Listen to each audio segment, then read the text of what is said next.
Hello everybody, my name is Heiko Henschel and I am a biologist. I live in Cabanillas de la Sierra, a small village 60 kilometers north of Madrid, Spain. In my village we are very connected to the countryside, which has a great economical and cultural value. Today we are going for a walk to learn about the natural value of the Iberian Peninsula, a territory that has an enormous natural richness and is part of the Mediterranean basin hotspot. Spain is extremely rich in biodiversity. This is due to several reasons, but the main one is due to the rarity of our climate.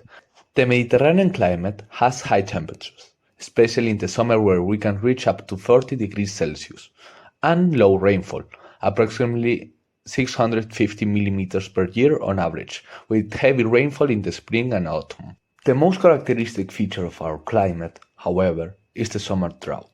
Summer drought is the virtual absence of rainfall in the summer months.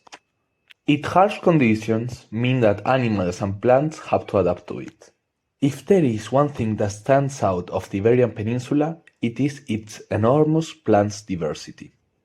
On the Iberian Peninsula, we can find approximately 6,500 different plant species.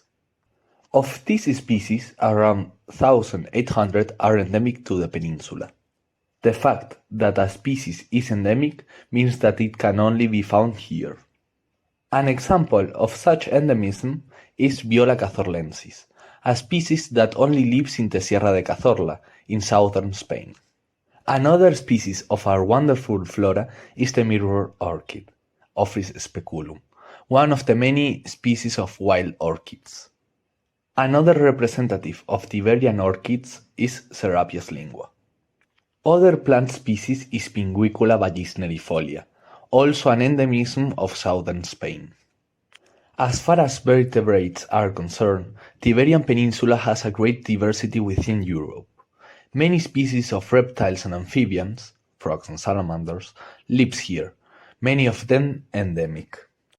An example is Podarcis guadarramae, a species of lizard endemic to the mountains surrounding me. In mammals, we also have a representative example, the Iberian lynx, the most endangered feline in the world. As for birds, many European species pass through the peninsula on the migration to Africa. On the journey, many of them rest in Doñana, a wetland declared World Heritage Site by UNESCO. Two birds that migrate to Africa are the bee-eater and the red-necked nightjar.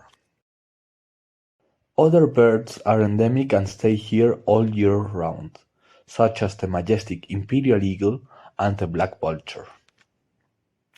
Although we have just had a quick look at the Iberian Peninsula as a whole, taking advantage of the fact that we are in the countryside, let's take a look at some of the plants and animals that surround my village.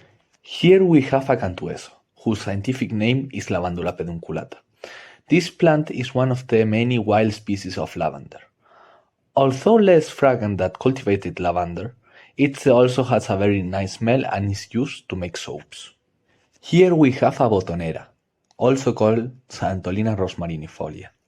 The flowers of this plant are used to make a digestive tea. This plant here is called Jara pringosa, scientific name Cistus ladanifer.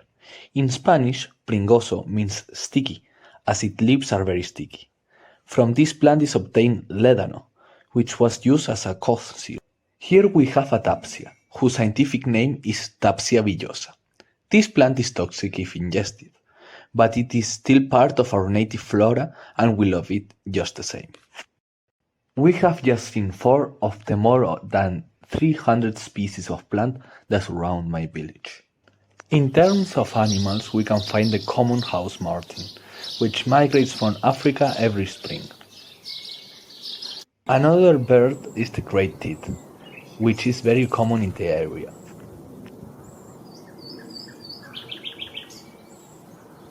A very small bird that is also present in the area is the short-toed tree creeper.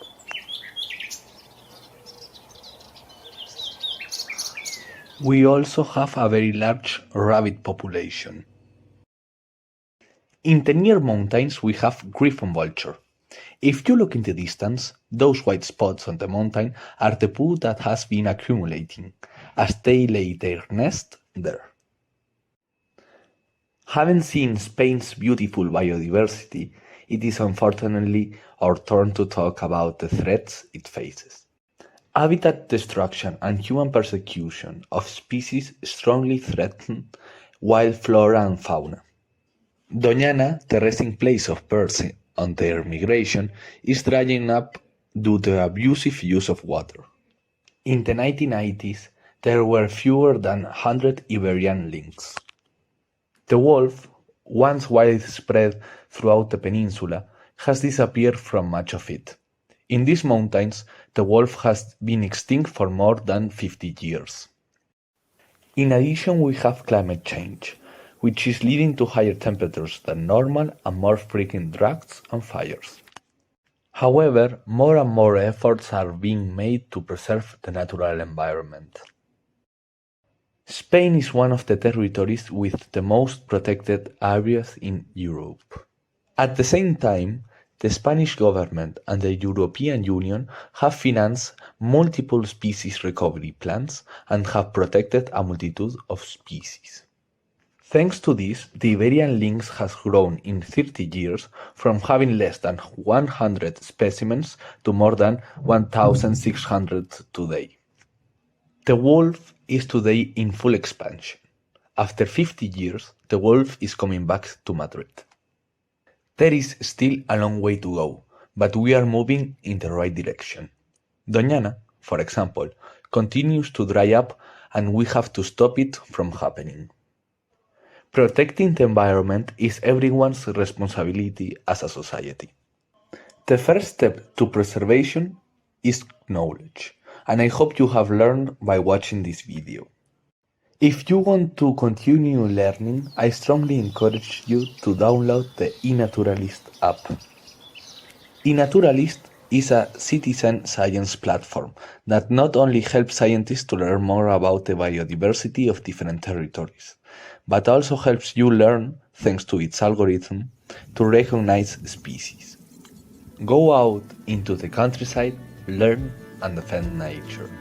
With this I say goodbye. I hope you like it. Greetings to everyone in Reykjavik.